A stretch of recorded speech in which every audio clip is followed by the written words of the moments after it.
persistently. Why, PMJ? Persistence is being consistent in the face of resistance.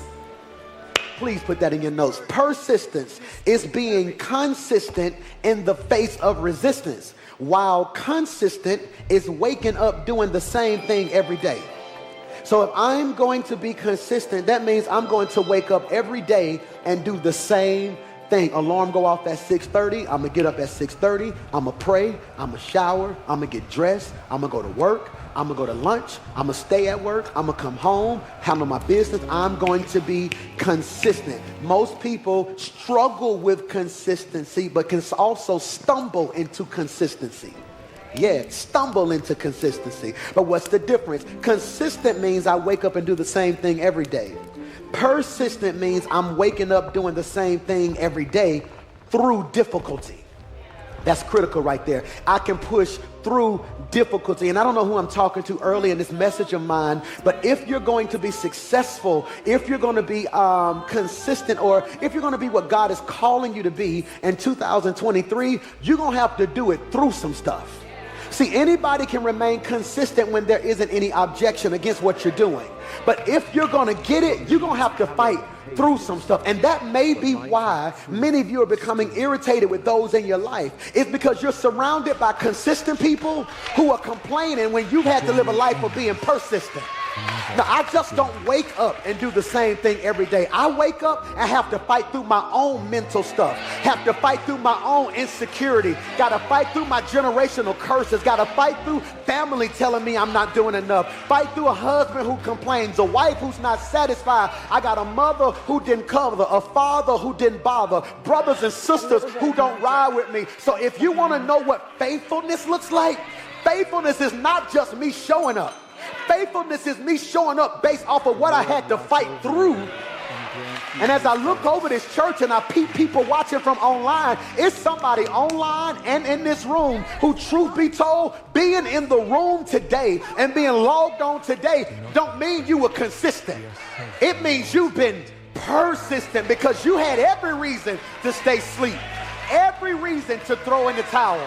I'm only preaching to 3 of y'all who this week, while you were fasting, you had 2 real excuses as to why you could have quit and threw in the towel, but something in your spirit said there's a blessing, thank you, grandmama, on the other side. Now, I don't know who I'm preaching to in here, but you ought to just nudge somebody close to you and say, it's on the other side.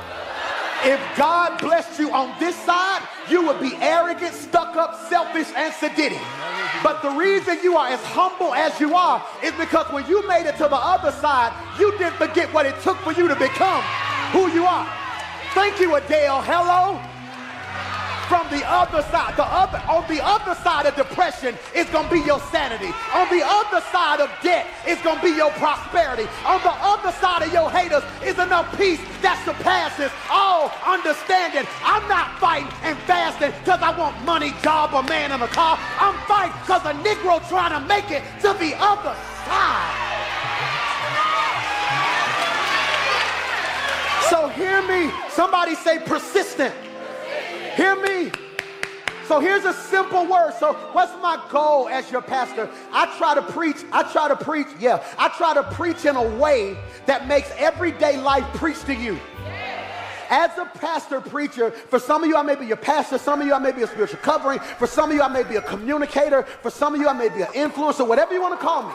This relationship we have that you got to define. My goal in your life is to preach and teach in a way. I call it treaching, a little teaching, a little preaching. Okay? Because every now and then I'll be like a professor and see God wants you to be consistent. And all of a sudden, and I feel like, so it just goes from teaching to preaching. We're going to call it what? Treaching. So my assignment in your life is to treat in a way that makes life treats to you. Y'all missed what I just said. I'm going to preach to you in such a way that makes your life preach to you when you can't hear me preach to you. Make that make sense, PMJ, okay? Somebody say push through. Now, some of y'all ain't gonna catch this because you grew up rich, but to those of us who grew up in the hood, all our life we had to push through stuff, okay? I ain't even talking about haters right here, okay? See, if you grew up with some money, your TV was a flat screen. You had the remote where you can do everything. If you grew up in the hood, I grew up in Inslee, Central Park, our TV had knobs, okay? It didn't have knobs. It wasn't no remote. No, your mama made you the remote. Your mama would say, hey, Mike, change that channel, and you would walk over to the TV. All right, but I'm gonna show you how to push through. But if your TV was real ghetto, the knob fell off. So you had, where my hood saints at? You had to get the pliers. Who know what I'm talking about? You would get the pliers and do what?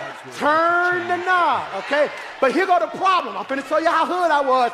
Even if you put it on 21, because y'all got cable, Netflix, Amazon, Hulu, Prime, all that. We had 4 channels, 6, 33, 21, 68, then the PBS channel, Reading Rainbow. I can fly twice as high. Take a look, it's in a book. You ghetto too, I didn't know you was ghetto too. So even when you put the pliers on the right channel, what would happen, if you was lucky, it would be a good picture. But the picture would still be squiggly, so you would then get a hanger. Or you would get the antennas, okay? And you would have to make your antennas line up. Now, I don't know about your TV. I don't know about your TV, but my TV, every time the antennas were down, we couldn't see nothing. But when I lift my hand, raise my antennas, I got a vision. And what I'm trying to get you to realize is, if you really want a God-given vision, you're gonna have to be persistent when things don't look like they're working out. Why? Because I am committed. So what am I trying to get you to realize? In this season of your life, it's going to take persistence. And I need you to catch it, because in Numbers chapter 13, verse 1 and 2, it said, the Lord said to Moses, send some men to explore the land of Canaan, which I am, that can preach, giving to the Israelites, from which ancestral tribe send one of its leaders. Now, I want to make a prophetic announcement. Help me, God. I want to make a prophetic announcement that everybody not going to catch, but 7 of y'all going to catch it, and 9 o'clock almost tore this whole room up right here. I want to make a prophetic announcement according to Numbers chapter 13, verse 1. Send some men to explore the land of Canaan, which I am giving to you. Prophetic announcement. In 2023, I'm shifting from almost to all mine. Y'all missed what I just said.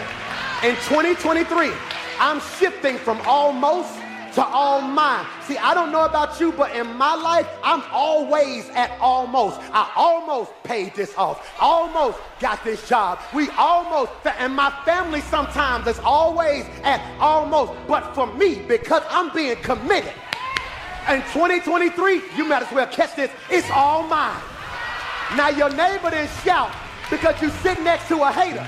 So reach over that hater and high five another neighbor and shout, I'm not gonna hate on what you want. Don't hate on what I want. What's mine is mine, and what yours is yours. So I can't shout for you right here. But if it's some stuff you feel like it's coming to you, you ought to just shout, it's all mine. Give me my joy. Give me my peace. Give me my favor. Give me my scholarship. Give me my promotion. Give me my house. It's all. Yeah. Somebody in the overflow ought to just shout, it's all mine.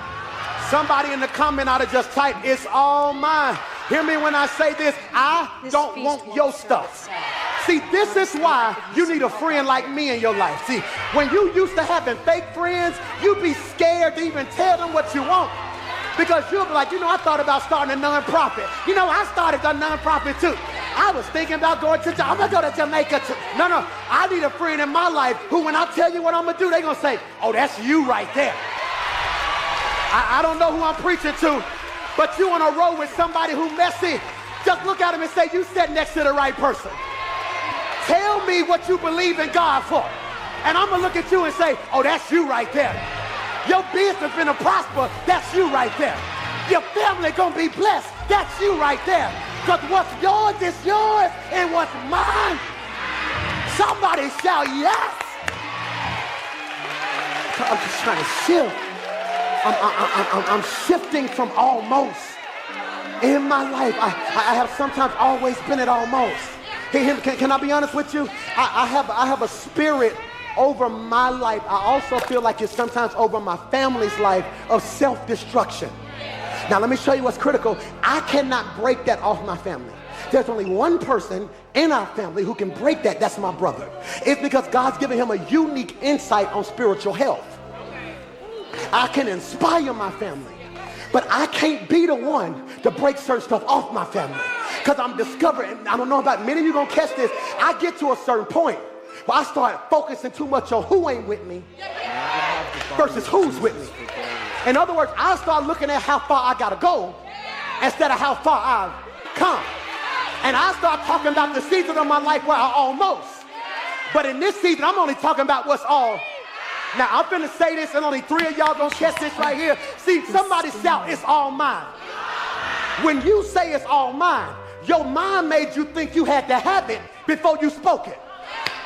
But 7 of y'all gonna be in neighborhoods this week talking about, it's all mine. And your circle gonna be like, oh, you finance? Nope. You got the credit? Nope. You got the down payment? No. What God got for me. But what if you don't get that one? He gonna give me one just like that. Because it's down. Sit down. He's shifting. Sit down. Sit down. Sit down. Woosah. Sit down. Breathe. Everybody take a deep breath. Ready? 1, 2, 3. Take another deep breath. Take another deep breath. Because if this man say one more thing that I was just texting my partner about, I'ma run. This ain't a message. This is confirmation that this is your best year yet. Your haters, the devil, sickness, death, no weapon formed against me.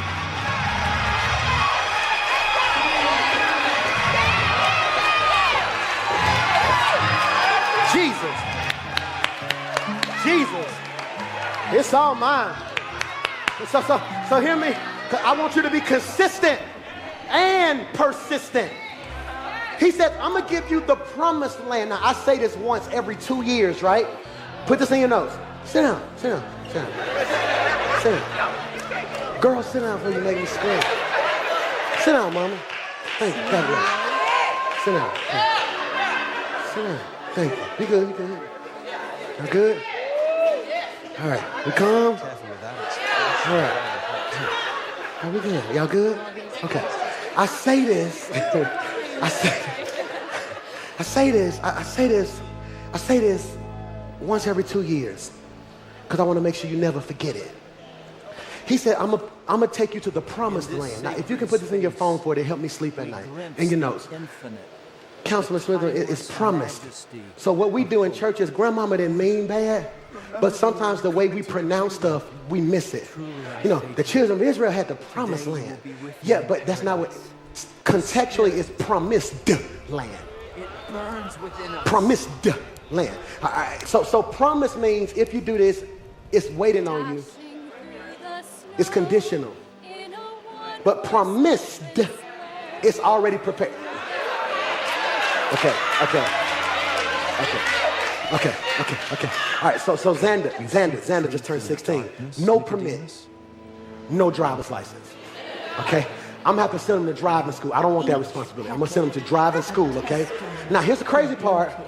Can drive, but legally. And that's the problem with us as Christians. Just because you can, don't mean you authorized. Which is why every prayer circle may mean well, but not be legal.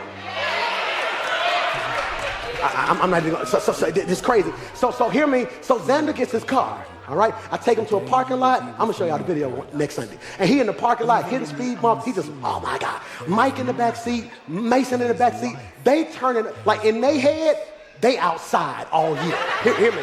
Like I can see, like you know how you can see your kids have a conversation without you? When I gave him the key, I put the key in his shoe during dinner, okay? I said, man, I got you some new shoes, man. I know you always like your shoes. He put his foot in the shoe, like, what's this? Take the key out. What's this, Dad? Is this real? So then Mason starts jumping, okay? And Mason's head Mason at some girl house already. And Mason either at a girl house or knowing Mason, we're going to be at the football field all day working out. Mike just so chill. Here we go. Okay, great. Got a car. And Mike head, I wonder what I'm going to get next year, okay? Xander is fired up, okay? He get in the parking lot. So then we get on one night. I said, you want to get on 119? Yeah. We doing 17 on 119, okay? Cars zooming past us. But I'm in the car. Just stay focused, baby. Stay focused, baby. Stay focused, baby. We get home. I look at him and say, now give me the keys. He ain't seen it since his birthday. Because the right to enjoy it is now conditional. Watch this. God, the Father, it's waiting on you. Now, I want to be very clear. There's another type of grind in you when it shifts from a maybe to a certain. What I'm telling you is you got to stay committed to this fast, committed to living right, committed to tithing, committed to being nice to people. Because what you believe in, God, I want to help you real quick. It ain't being prepared. It's already prepared. It's in heaven, and God, like, if they stay committed, it ain't just a promise, it's promised. And what I'm trying to get you to realize is, being consistent got them to the promised land. They walked for 40 years. But being persistent got them through the promised land. See, in 2023, I'm no longer settling for just getting to it.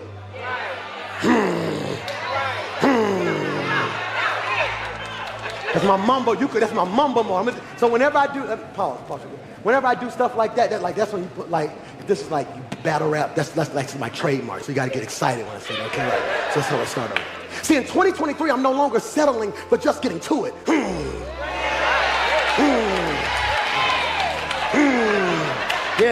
Yeah. This is my year to break through it.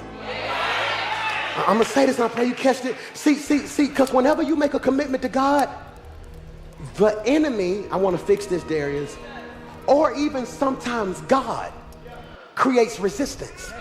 See, I want to be balanced, and I hate I didn't say that at 9 o'clock. So make sure we cut this part of the sermon and make sure we post it so the 9 o'clock can see it. Because if we're not careful, we're going to make everything resistance the devil and everything a blessing God. I've lived long enough to know sometimes God resists and the devil sends what looks like a blessing. Oh my God, Michael. So what I'm trying to get you to realize is this is critical because our courage to This is critical because our courage to commit will demand that we be persistent in seasons of situations of resistance. This is critical. Why? Because many of us need resistance training. Can I have my band's resistance training? See, I got to show the picture. Thank you, Corey. Resistance training. You know, this is resistance training right there. There's a difference, and stay right there for me, Leslie, between resistance training and weight training. Come on, fellas, give me a roo-roo. Come on, fellas, give me a roo-roo. Oh, my God. Oh, my God. Derek, that weight training different, ain't it? You get in the gym, you put them plates on there, them plates, you know, them 45s, and you in there, what you got? And they make a sound, clink, clink, clink, clink, clink, clink. Then you drop it real hard. Ah! I can see the colors. Ah! You make noise so people can see it. Now you put your weight on the bench. Ah! Let's talk heart to heart. Yeah. What truly nourishes your spirit today? And now everybody in the gym done stop like, oh, he gonna lift it. Let's go. And now you in there, and you get it. You know the problem with weight training? Put this in your notes. Weight training increases your strength. Thoughts find. Resistance training increases your strength and stamina. So if all you know how to do is handle weight, you got strong faith. If you can handle resistance, you got long faith. And the reason some of y'all give up is because your faith is strong, but not long. So when the devil show up in January, you Gucci, but by March, you ain't got nothing left. And see, because resistance training, resistance training, and it ain't no weight. See, if I was gonna go to the gym, I put weight on the bar. Weight on the bar. But since it's resistance training, I just kind of step on it like this. Oh no, that was too low. Why would you give me this heavy one? Strong head, boy. It's resistant. That's my speed right there. These are my brothers. How'd you do that? It be your own folk, don't it? Try to set me up on the string. That's resistance training right there, mates. You know, ain't no weights. What's the weight? Me. Some of y'all, Jesus Christ, Jesus Christ, Jesus Christ. This is gonna be a foreign season for you because you used to stuff being put on you. And God like, nah, this shit ain't about what's on you. You got to deal with you. Michael. So many of us, because I discovered, watch this, and if I'm not careful, D-Mac, come in D, come in D. Let's go. This is my brother, boys. This is my brother. Yeah, let's go. We got to arguing over who brother was the best this week. I had to pull his highlight tape out. This is my brother right here. So this is, am I doing it right, D? This resistance training.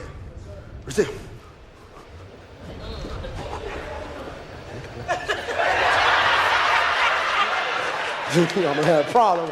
That's resistance training. I'm trying to go into my future. Yeah. So the goal ain't to pull me back. The goal is to give me so much tension, watch this, that I keep moving, but it makes me work. But when you ain't tapped in, the moment you feel the resistance,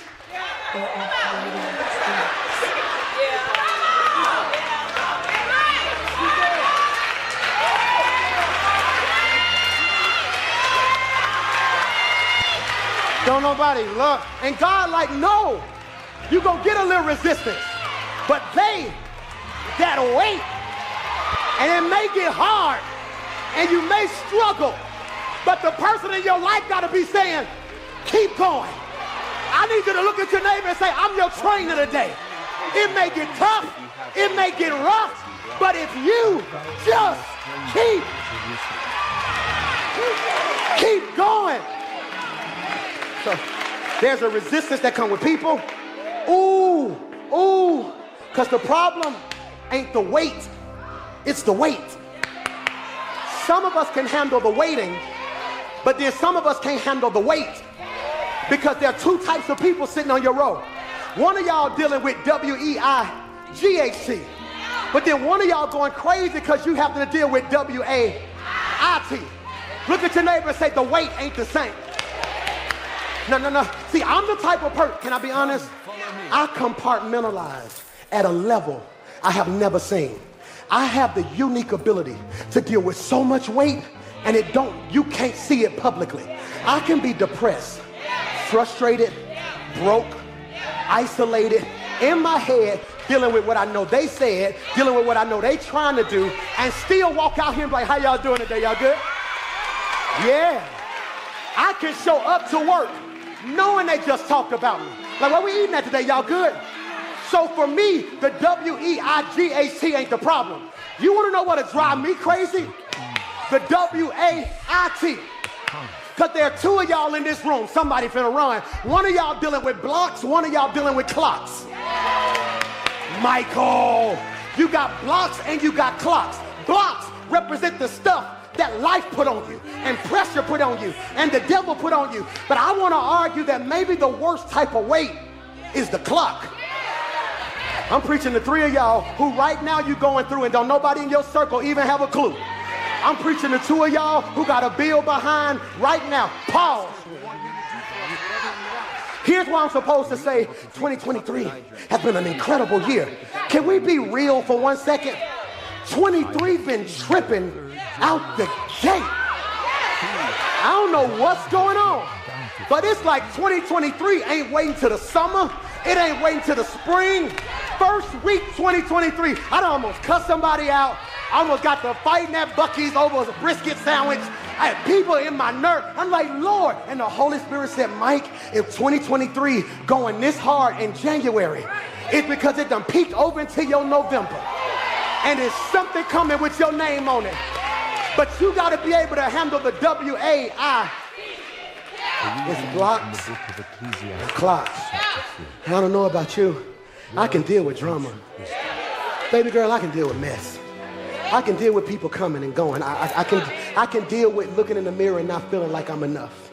I can deal with my own insecurities. I can deal with debt. I can deal with all of it. What be about to break me? God, when you gonna do it? Yeah. What be about to break me is when, have you ever had to look at God and say, God, I love you and I can deal with everything you're throwing at me, but you told me by 2023. And God like, nah, I just need you to wait. And I don't know who I'm preaching to. Holy Spirit told me to tell you, if you master the WAIT, it ain't nothing the world or the devil gonna be able to do for you. And that's for 5 days. Here's the problem. I'm ready now. I can't explain it. I've been desperately saying, God, we need a building. God, we need a build. God, we need a build. And people be sending me buildings. And I had to tell somebody, it ain't the currency, it's the clearance. No, I'm not worried about how much it costs. No, I got the type of favor that even if I ain't got it, he do. Okay, I'm gonna say this, and everybody with vision gonna jump up and shout, I received that. When it's his will, it's his bill. You missed that, Chris. When it's his will, it's his bill. You stressing about how you gonna start your daycare, how you gonna start your pre-K, how you gonna start all of the business you got, because you looking at your account. My father is rich. In houses and land. No, when it's his will, it's his bill. I've been waiting on clearance because I'm too old to make another oops. See, when I got Central Park, you couldn't tell me Central Park wasn't going to be our forever home. I learned a very important lesson. Don't nobody give you nothing that's living. Yeah. I never publicly talked about all the stress and the drama that came with that building, the sneaky stuff that went in on the backside, how this was given to me, but then once we got it, we discovered this wasn't what that was, and how this wasn't that. And when I fix this, if I fix the HVAC, the wall break. If I fix the wall, the pipe break. I fix the pipe, the ceiling fall in. And I start looking, then finally one inspector said, you know this building been condemned for years for the most part. I'm like, oh, wow. I learned an important lesson. Now, I don't go out and start shaming and dogging. I'm like, no, God, because it's still a blessing. Because there's some investor who going to want to put some houses there, who going to say, man, this is a beautiful spot. Then I'm going to look back at him and say, let's make a deal. No. So I've learned. So at this age, I'm like, no, I can't make no more oops. It got to be the right spot. It got to be this right here. It got to be X, Y, Z. I'm never going to go broke for facilities.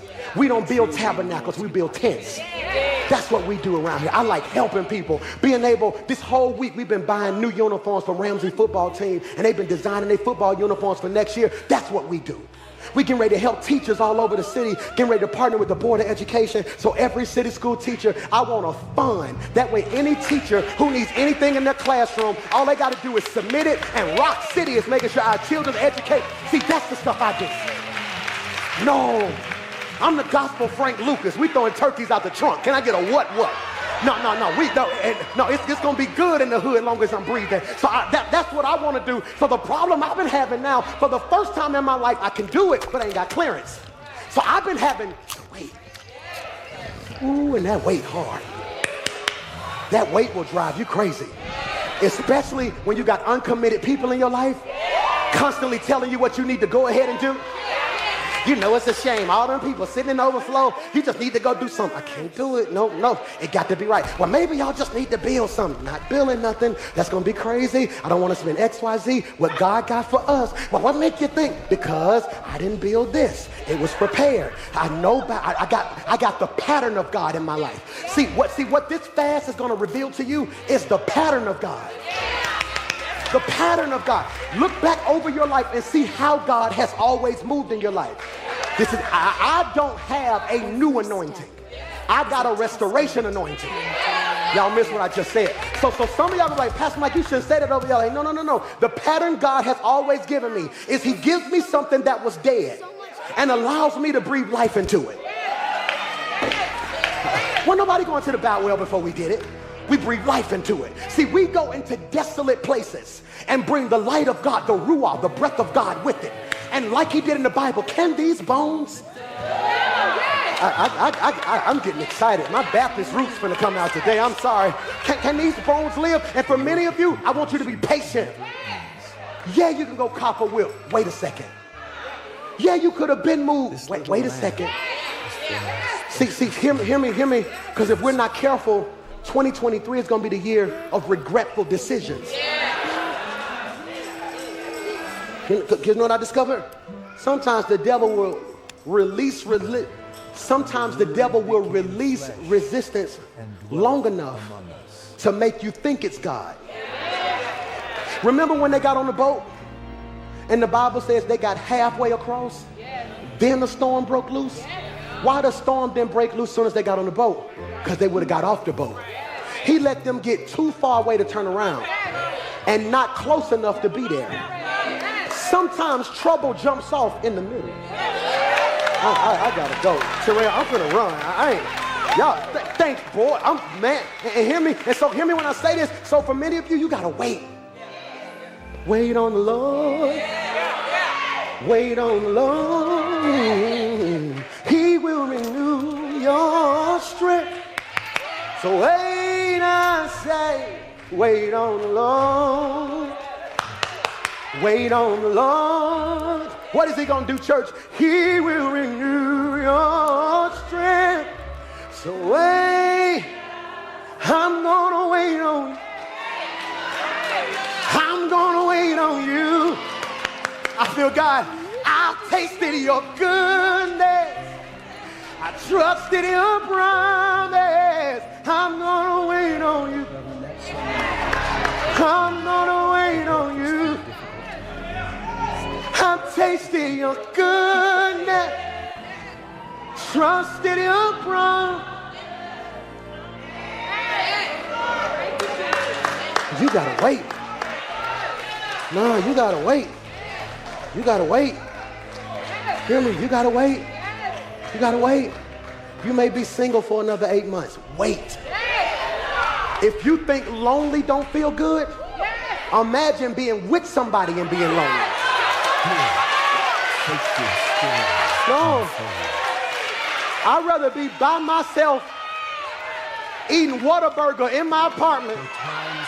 Like I'm tired. Next year, I want to take some pajama pictures. You better order you some pajamas. And you better download the app and take a picture right here. Take another picture right there. And who all in your pajama picture? Me, myself, and I. I'd rather stay alone than marry wrong. Y'all don't hear me?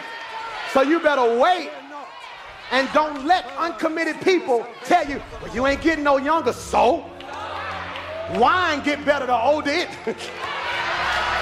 Look at somebody and shout, I'm getting better, baby. I'm getting better. I'm gonna wait on God, which means I gotta stay committed. God tells him, he says, Julian, this is good. He says, I got something for you and it's yours. You got what I'm saying? He said, it's yours. Then the Lord tells him, this is why I love God. I love God. God says, I'm giving you something. Lady says, I'm giving you something. Even in the wilderness. Then he tells him, send some people to look at it. Here's what's crazy. All my critical thinkers in the house. All right, Candace, this is good. Ain't God the Alpha and the Omega? Ain't he the beginning and the end? Didn't he write the story, start in the story, and complete the story? Into your very soul.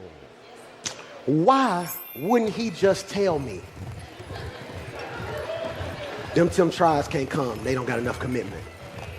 Why would he just look at me and say, hey, Mike, them 10 can't go, but them 2 gonna be ready, so just go ahead and do it. He knew I wouldn't have listened. It's hard to hear.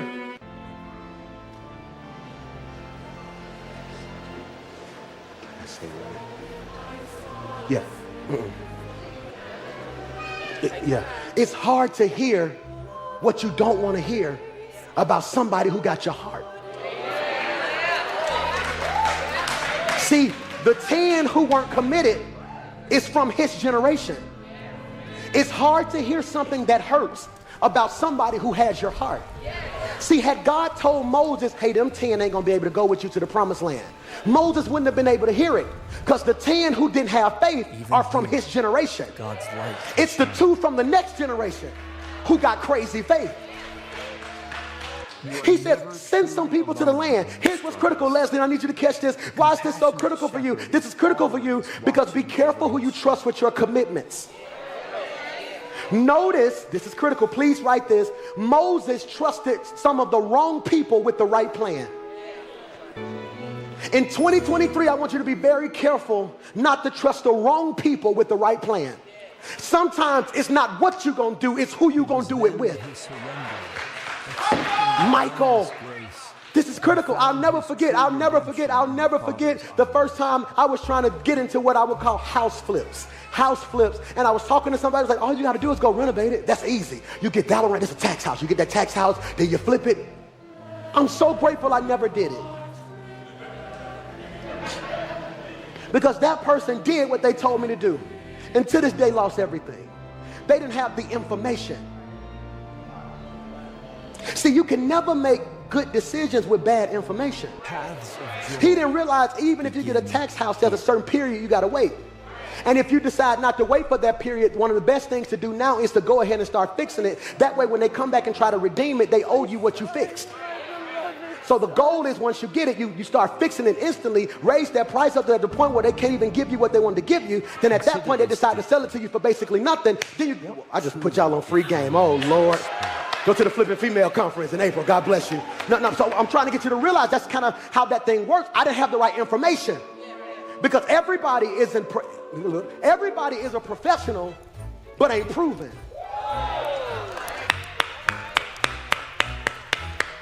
I can't trust the wrong people with the right plan.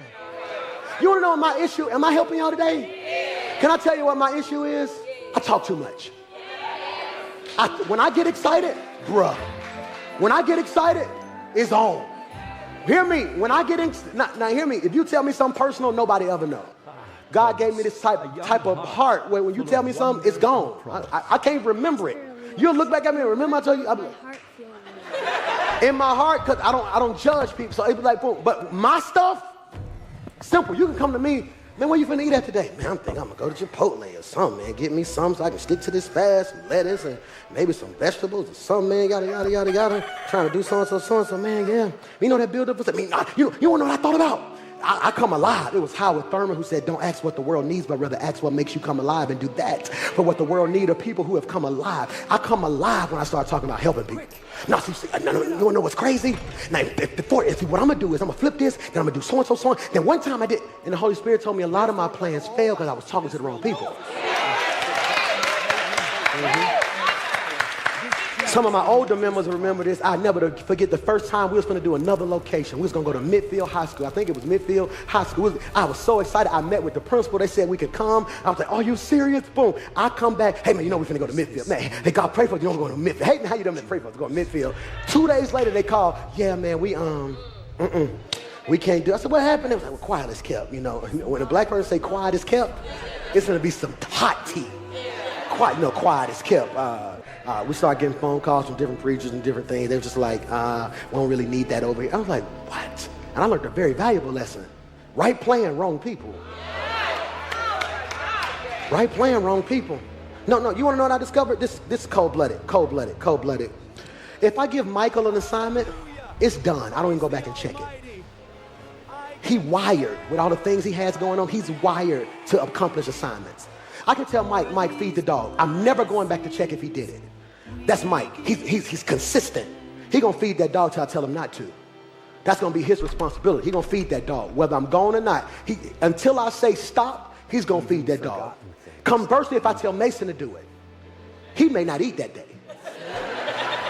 He may not. Mason. So all of them are me. Mike is more Mike.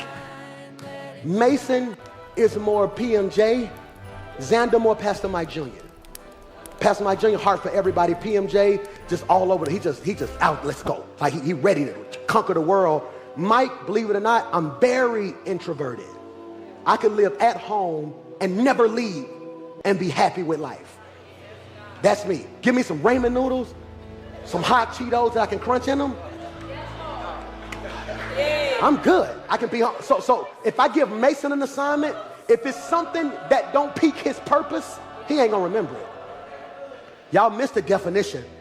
If it's something that does not pique his purpose. So when I tell Mason, hey Mason, every night you gotta give me this amount of push-ups, this amount of sit-ups, and make sure you do some curls, make do some. Every night, I ain't gotta talk about that no more because it fits his purpose. But if I tell him, hey, make sure you take the dog some food and make sure you help your little brother get his clothes on, the dog ain't gonna eat. Miles gonna go to bed naked. That ain't his purpose. So you know what I discovered? Do I beat him till he remembered? Or do I now give assignments based off of personnel?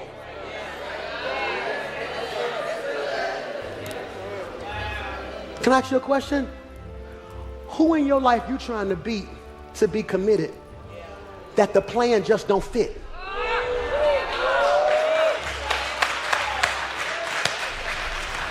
I love you, but you may be the wrong person and I got the right plan. Hear me, it ain't personal. It ain't personal. I take Rod any day of the week to help me with my assignment. All this stuff we doing in life, that's my guy. I knew it the day I saw his face. Walked into Miles College. He's in college. I'm just a little kid. I'm a kid at the time too. He's in the theater. I had my keyboard set up. He's playing the keyboard. That day God said him. I'm maybe 21, 22. I knew it that day. I said, him. Wherever I go in life, he got to come. So even when he wasn't with me, he was with me. I would have staff meetings and meet people. And I would lose good musicians because throughout the meeting I would say, well, you need to be more like Rod. I was immature and I shouldn't have been comparing. That's toxic as a leader. But at that time, I'm 27, 28. No, you need to be like Rod. Well, maybe you need to go hire him then. I'm trying. He won't come yet. So no matter what, I tried to do albums before him. None of them worked. We did a church project before him. None of them did what we wanted it to do. The moment me and him get together, right plan, right person. I'm finna say this and three of y'all gonna catch this. Three of y'all gonna catch this. You ready? The vision you need to flip your life ain't in your head. It's in your notes. A particular way. Somebody say self-awareness. What do I want for those of you listening and watching me today? We've had an incredible time in this series, Insanity. And as we were praying about insanity, one of the things that I struggled with and I struggled on how to articulate and become conversant about is how do I inculcate you, overwhelm you with the knowledge of self-awareness? That's cold-blooded, ain't it? Can I make a statement that may not be popular in church but may help three of y'all who ain't got time to be fake? I am insecure. You can sit in here and be swagged out all you want to. I am insecure. I think I'm secure, but let me feel somebody don't like me, or let me feel somebody is saying something about me. There are triggers that I have not addressed. And whenever you don't properly have self-awareness, you enter into something called the persona. Now, before you put that on the screen, I want to share what the persona is. Before you add that to the screen, all of you sitting in this room and all of you watching at home have a persona that you like to share with people. It is my persona. Let's look at the definition of persona. The Latin term for persona, watch this, is stage mask. So what's your persona? I want my persona to come off as if I'm educated. That's why so many of us wear those glasses that don't have no medicine in them, but they make us look smart. Who know what I'm talking about? I want to give off a certain persona. This is why you post so many babe pics and so many relationship pics, even though both of y'all about to kill each other. You're trying to present your best persona. This is why if I talk to you for 5 seconds, I can't even talk to you about you without you telling me everything you've accomplished, because you're trying to get me to see you through the lens of your persona, when we don't even realize the persona is the Latin term stage mask. What does that mean, PMJ? Your persona is not really you. It's what you put on. Preach, Pastor Mike. Which is why all of my single folks stop falling in love so quick, because you falling in love with the mask. Which is why when they take the mask off in 6 months, you asking, who is this? It's because you fell in love. I'm helping somebody already with the persona. And I want to submit to you, if the Latin term for persona is stage mask, here's a strong statement. I am real enough to admit that the mask for me can become suffocating. The mask for me can become suffocating. I hope you like this mask. For my birthday, I asked God, what could I do just to be a blessing? So I want you to be on the lookout because this nice little Rock City mask, we're about to give 1,000 of them away coming up soon. And we're just going to do a drive-by and give some stuff away and do some other things. But as I was wearing my mask yesterday, I became overwhelmingly frustrated at how suffocating it is. Jesus, how suffocating it is. And I want to speak to somebody who's watching me this morning who is overwhelmed and irritated not by people, but by what you have to be around people. Oh my God, did you hear that? Aisha, I hope you catch it. This is why I just have no room for people I can't be me around.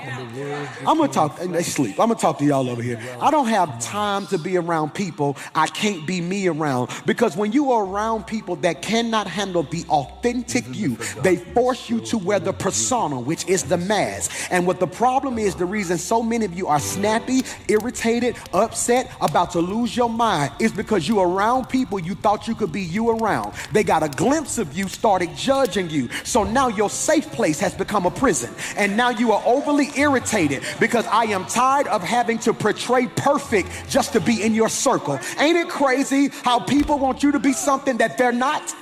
Ain't it crazy how people hold you to standards that they can't even keep? You supposed to be saved. How you cussing like that? You supposed to be saved. I'm cussing like that because I thought I could cuss around you. Did I just say that in the message? No, it is the persona. And it is the mask. And I hope you catch it. I think it was Lawrence Dunbar, Leslie, who said, we wear the mask. And what I'm trying to get us to a place now that insanity for many of you is the struggle between when and when not to wear the mask. Can I help somebody real quickly? This is so critical, and I pray you catch it. Many of us are suffering, please put this in your notes, from unhealthy, unaddressed, emotional issues. The journey isn't complete without him. Are we going there today, ain't we?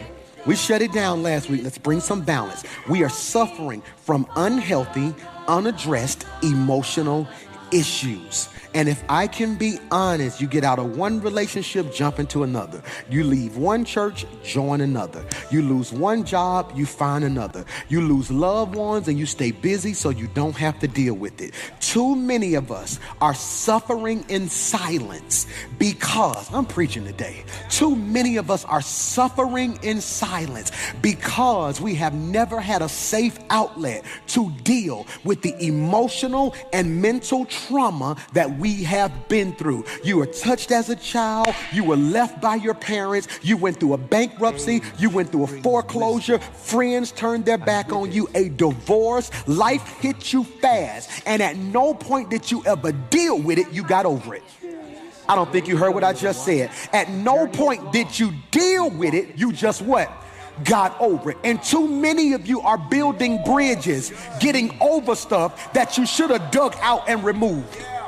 I don't think you heard what I just said. My boys think they slick, right? My boys think they slick. I wake them up. I said, first thing you're going to do is brush your teeth, wash your face, make up your bed, boys. I want y'all to be disciplined. Make up your bed. Well, they think they slick, James. I go in there and the cover is on the bed. The pillow is on the bed, but there is a lump all throughout the bed. And I'm sitting there looking at them saying, boys, did you make up your bed? Yes, sir. I said, did you make up your bed? I'm asking you one more time. Yes, sir. I said, so what's that lump? I made up my bed, Dad. I pulled the cover back. The sheet balled up right here. The fitted sheet coming off this side is socks at the bottom of the bed. They thought making up their bed was just putting one layer over foolishness. And the reason so many of your lives are lumpy, the reason so many of your seasons are lumpy, the reason your peace is always lumpy is because you thought you could just cover up what you should have took off and made straight. And this is not the season for a cover up. This is the season to deal with the stuff that I don't want to deal with. This is the season to look in the mirror and say, Michael, there are some things you have been running from, some things you have not addressed, some things about yourself that you don't like, and until you address it, the enemy can keep using it. Did you hear what I just said? Did you hear what I just said? Until you address it, the enemy can keep using it. I am about to run and scream because I don't think you heard what came out of my mouth until you address it. The enemy can use it. Watch this. Because God, put this in your notes. Are you listening? Are you listening? Put this in your notes. God is a creator. The devil is a manipulator. The devil has no creation powers. God is a creator. The devil is a manipulator. What the devil takes what God creates and he manipulates it. This is crazy. So if the devil then is a manipulator, the feeling you have, he didn't create. He manipulated. God said, I'm going to create joy. You can't let the devil manipulate it into depression. I'm going to create love. Don't let the devil manipulate your love into lust. I'm going to create peace. Don't allow the devil to manipulate it into chaos. Manipulation. Filters. Somebody say filters. Okay, I was tripping the other day. Filters. All right, so I found a filter on Instagram that I love, right? It kind of makes my skin look smooth. I can't explain it. It puts this right, and y'all know what I'm talking about, right? Don't play. I've been seeing your pictures, Aisha. That ain't what you look like in real life. Don't play with me now. Don't do that. Now, you know exactly what I'm talking about. You know that filter that you kind of put a little color on it, then all of a sudden it's like your face gets smooth, and you get a little bit more light skin. You know what I'm talking about? As I notice every time I go on Instagram now, Tristan, I won't do a post without the filter. Now let me show you how insane I am. I know everybody who looking at it know that ain't my skin, because Instagram made it possible to at the top it tells you that I'm using a filter, but because it makes me feel good, I'd rather hide behind something that the world know is fake, so my insecurity can be free. I'm preaching to somebody, and too many of you, because you won't address the stuff that you've been running from, you keep putting this filter up. Church, for many people, is nothing more than a filter.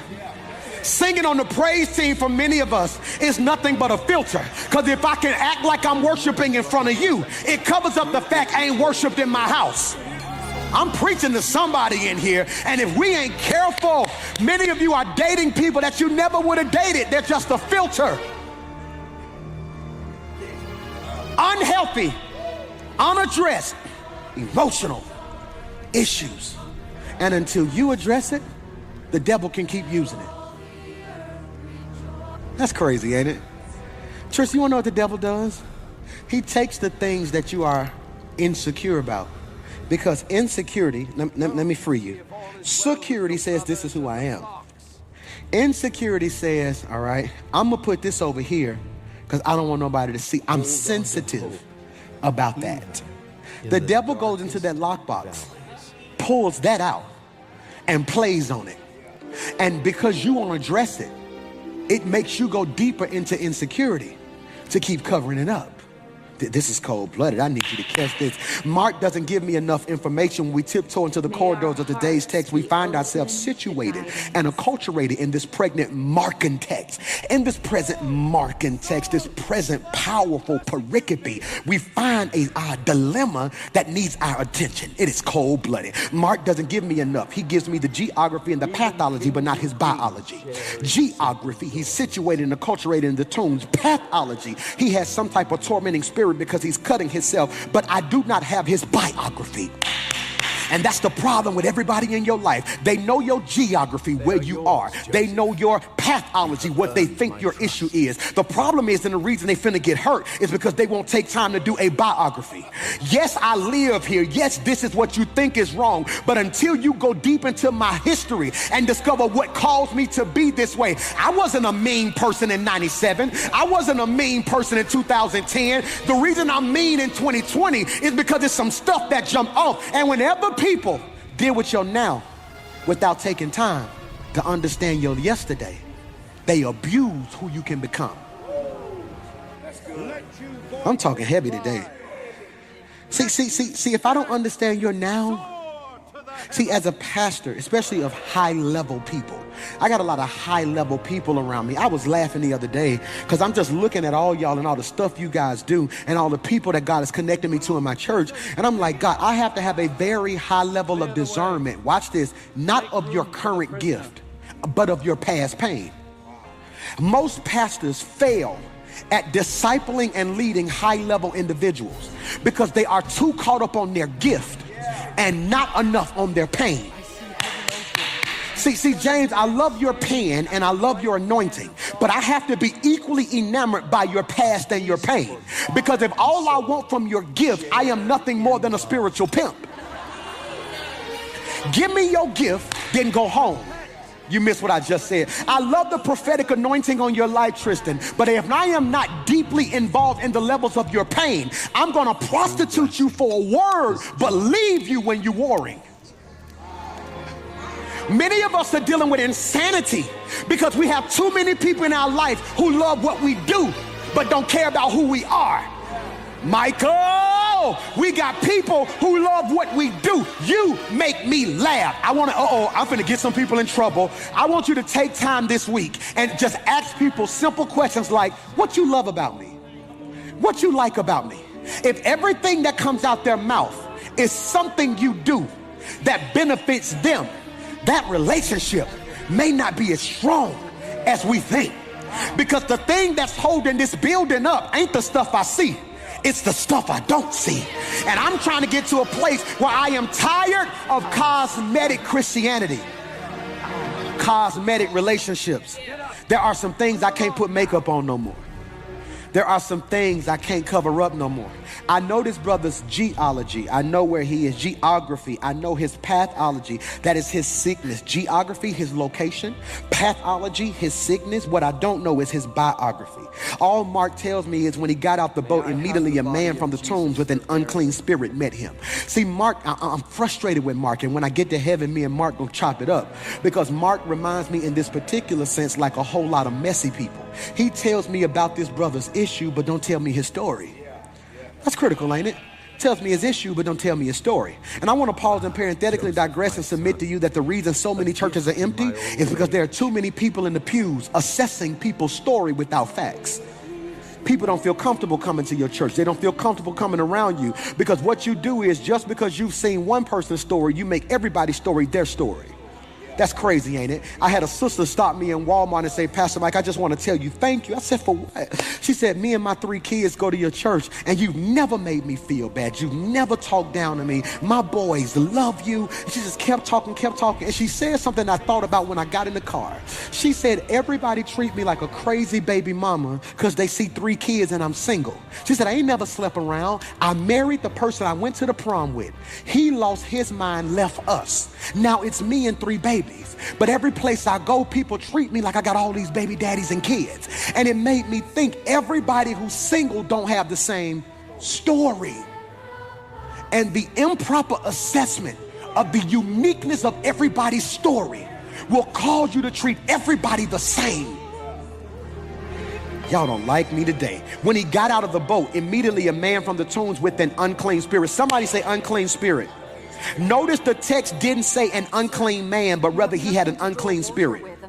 It didn't say an unclean man. Put the scripture on the screen. It never said an unclean man. It said immediately a man who just happens to have an unclean spirit.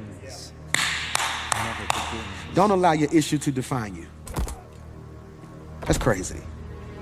You are a person who just happens to have, because of the Adamic fall, because of what Adam did, all of us got something. Can I say something? And you can't pick it. It picked you. Hear me. He said, a man with an unclean spirit. What did I say? Don't allow your issue to do what? Define you. If you're not careful, people will try to label you. And I want to submit to you, ask you the question, what have they labeled you? Can I say something that's so powerful? Don't call me by my issue. Don't call me by my issue. Please don't call me by my issue. I want you to understand, it's too much, you have to understand that what God is attempting to do in your life, the enemy masters weapons of mass distractions. He will allow people to put labels on you that try to hold you hostage to your past. In other words, I have an issue. I'm gonna see who can get excited about this, but my issue doesn't have me. Can I say that again? I have an issue. I want to be real because too many of y'all faking this morning. If you got some real issues, just type me in the comment right there. If you have some real issues, just type me. Somebody type you preaching to me. If you make your life look good, but truth be told, you got some issues. Hear me when I say this. I'm not preaching to everybody because some of y'all gonna keep faking in front like you got this whole thing figured out. Even the folk with good money in the bank, with a good house and a good family, still got some issues. Can I celebrate and have church by myself? I'm so grateful that yes, I have issues, but my issues don't have me. Yes, I have issues, but my issues don't have me. This man's issue has him out of control. Look at verse 2. When he got out of the boat, immediately a man from the tombs with an unclean spirit met him, and he had his dwelling among the what? Tombs. Be careful when you're comfortable in dead places and around dead people. The evil spirit caused the man to dwell in the darkest, most eerie place imaginable. And living in the dark and eeriness further aggravated his condition. That's critical. He says, and he was dwelling among the tombs. Can I help you real quickly? Can I help you? Why was this man living among the tombs? Now, culturally understand that at the graveyard, there were these caves that were sort of like apartments. So it was not unnatural for somebody to live in the tombs. That's where poor people would stay. But we have to understand the reason this man was comfortable in the tombs was not because the man wanted to be there. Because if you keep reading further, Jesus tells him once he heals this brother, go to your family, which is indicative of the fact that the man's family, he comes from something. Life drove him to nothing. I'm in the wrong church today. He comes from something, but life drove him to nothing. Can I pause and parenthetically digress and submit to somebody who finds yourself in a difficult, dark season right now around people that the old you would have never been around, that you've been beating yourself up, frustrated and irritated and aggravated, like, God, how did I end up here? Stop beating yourself up. Sometimes life happens. This brother is in the tomb, watch this, because his issue thrived there. If you're not careful, your geography will be based off your pathology. Her faith. If you're dealing with cancer, they have a certain place you can go for that. You're dealing with plastic surgery, you want plastic surgery, there's a certain type of place you go for that. All right, so you just don't go to a regular hospital for that. No, they have a certain type of place you go for that. Ear, nose, and throat, there's a certain place you go for that. If you tear your ACL, there's a certain place you go for that. Is it possible that you grew enough to know you got an issue, but not enough to know who to take it to? I'm talking heavy today. I'm talking heavy today. That's why 7 of y'all keep sneaking on this stream every week and can't figure out why you can't stop watching it. It's because for years you knew you had something wrong. You just been taking it to the wrong doctor. There are certain things, when I tore my ACL, I didn't go to my primary care physician. When I tore my ACL, I didn't go to my primary care physician. I didn't go to Dr. Smith. No, I went to another doctor who specialized in joints. But when I need a yearly physical, I go to my primary care physician. Now, here's what's crazy. My primary care physician can recommend a specialist, but my specialist don't have authority to tell me who my primary care physician can be. Too many of you got your roles mixed up. You got people who trying to take care of everything who should have just been focusing on one thing. I'm preaching today. This is why I am so secure as a pastor that I can look at you and say, yes, I'm your pastor, primary care, but you might need to watch so-and-so for this. Did you catch that? That's why I'll bring in a Latrice Ryan, because I sense that we need some deliverance in our church. It's something that I can do but may not specialize in, so I bring it. You are an immature spouse, immature leader, immature parent if you think you can be everything to this individual. There are certain times when I tell my wife, no, go hang with your friends, because they're going to give you a level of laughing and joy that you just can't get from the responsibility of being my wife. And too many of us, I'm talking heavy today, too many of us are comfortable in dead places. That's cold-blooded. Comfortable in dead places. He was living amongst the tombs. I need you to catch this now, because look at this, verse 3. And he had his dwelling among the tombs, and no one was able to bind him anymore. Did you catch that? Did you catch that? We're going to always be a church that researches all the texts. No one was able to bind him. What's the key word? Anymore. No one was able to bind him anymore. Why is that important, PMJ? That speaks to a gradual progression of his issue. I want to do that again. Bind him anymore. That speaks to a gradual progression of the strength of his issue. Is the new covenant. So what happens is, when he first got the issue, he had a problem, but folk could contain it. The text says the issue grew so strong that it got to the point now where couldn't nobody bind it. This is for 7 of y'all who your attitude used to be a point where certain people can calm you down. Now can't nobody tell you nothing. That's for 5 of y'all who, yes, you've always had a smart mouth, but at least in the company of certain people, you ain't cussing act a fool. But now your issue is so dominant, you actually think it can come out in front of anybody. I'm preaching to somebody, and one of the most toxic places you can be, insanity, is when you get to a place that you can no longer control your issue. If I'm preaching to somebody, somebody ought to just shout, preach, Pastor Mike, preach, Pastor Mike. Because they sitting in here sleeping on me, and they going to make me prophesy all their issues in a minute. Because this sermon must be making some of them uncomfortable. Because any other Sunday, they would be shouting and standing up and looking at me, doing stuff like this and all that right there. And they would have been walking around and all that. But today, everybody want to sit on your boy. Because when I was talking about the new house, you wanted to shout. When I was talking about the promotion, you wanted to shout. But when I started talking about that little demon that's in your closet that don't come out until about 9:45, when I started talking about that foolishness that's in your nightstand that you pull out whenever you feel by yourself, now you don't want to shout. But I came to submit to you that the devil should have killed you when he had the chance. You about to break loose from every insane cycle, every insane person, every insane issue. The devil better loose you and let you. Somebody ought to just shout, I feel that, I feel that, I feel. Oh, you gonna shout now, huh? I feel that. Hear me when I say this. No one could bind him anymore. My wife and I can be fussing, or I can be super mad when my dad get in the room. It's gotta stop. He has the key to my lock. That's cold-blooded. If you are comfortable allowing your issue to thrive around everybody, you, my friend, are possessed.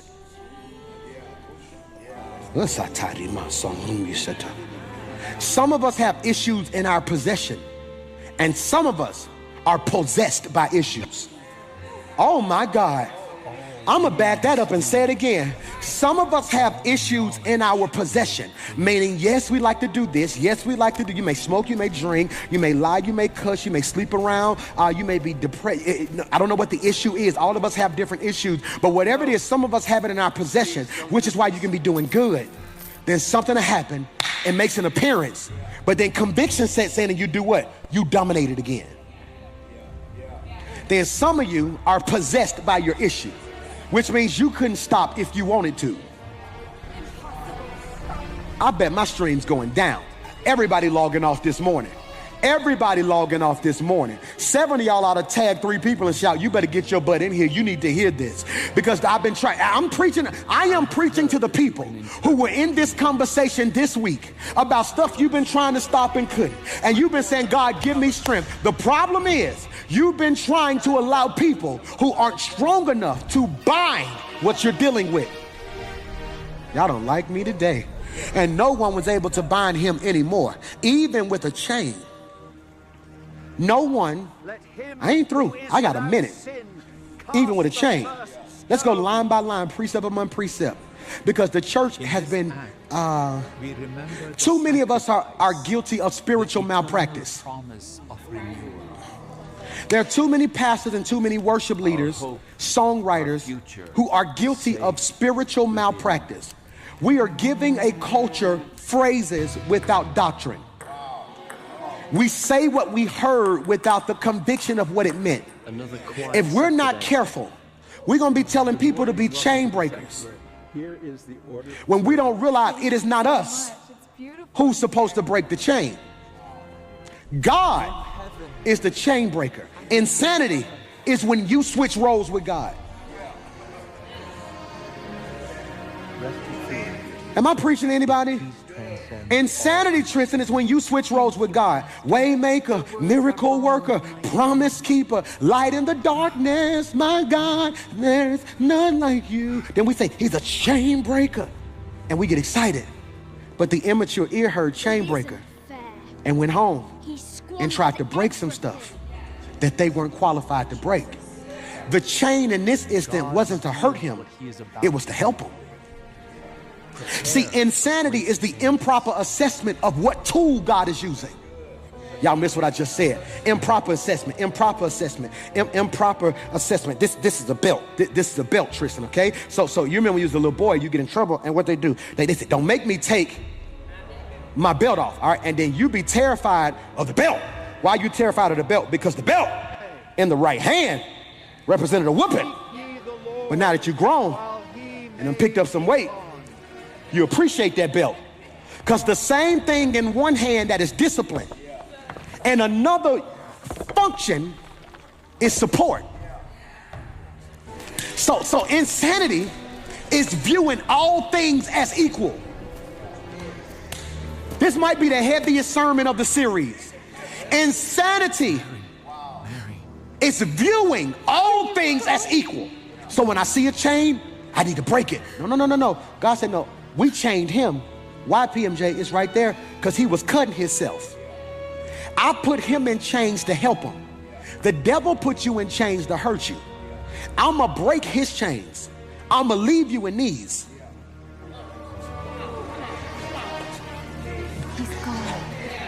The chains. And what I've discovered is, I hope you catch this, the season of my life where I lost my mind was the season I broke the chain. Y'all don't hear me. And chains had been torn apart by who? Him. And the shackles broken in what? Pieces. And no one was strong enough to what? Subdue him. No one was strong enough to subdue him. I wish I had a young person watching me who swear your mama don't want you to shine and your parents getting on your nerves. Be very careful when you that young, that immature, and can't be bound. Subdue them. That's critical. That's critical. Look at Mark 5:5. Constantly, night and day, he was screaming among the tombs and in the mountains and gnashing himself with what? Stones. I want to read an excerpt from my book, I Don't Like Myself. It's available on wherever you purchase your books. I want you to catch this. It says, by becoming self-aware, you gain ownership of reality.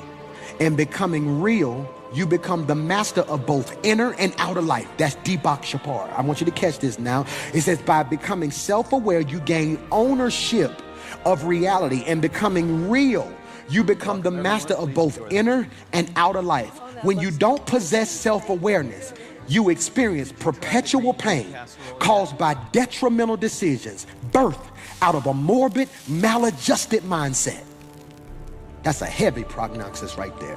When you don't possess self-awareness, you are possessed by perpetual pain caused by detrimental decisions. They're going to leave it on the screen for you. Birthed out of a morbid, maladjusted mindset. Let me make that make sense. Perpetual means what? Cycles. Pain means what? Things that hurt. You have a cycle of pain. What is causing this cycle of pain? Detrimental decisions. What does detrimental mean? Destructive, bad. So I now have a cycle of pain that is caused by bad decisions that were birthed out of a morbid. What's morbid? Death. What's maladjusted? This green castle A will dead be mindset. service, don't you think? Indeed, Father. The embroidery. Did you catch that? So can I read it backwards? A dead mindset causes you to birth detrimental decisions and leave you in perpetual pain. The problem with many of you, insanity, the problem with many of you is not the fact that you live it. It's the fact that you live it. Same word, two different ways. You doing all you can to please you. And I need you to understand detrimental decisions. Can I ask you a real question that won't nobody ask you? How many decisions do you wish you could get back? Huh? How many contracts have you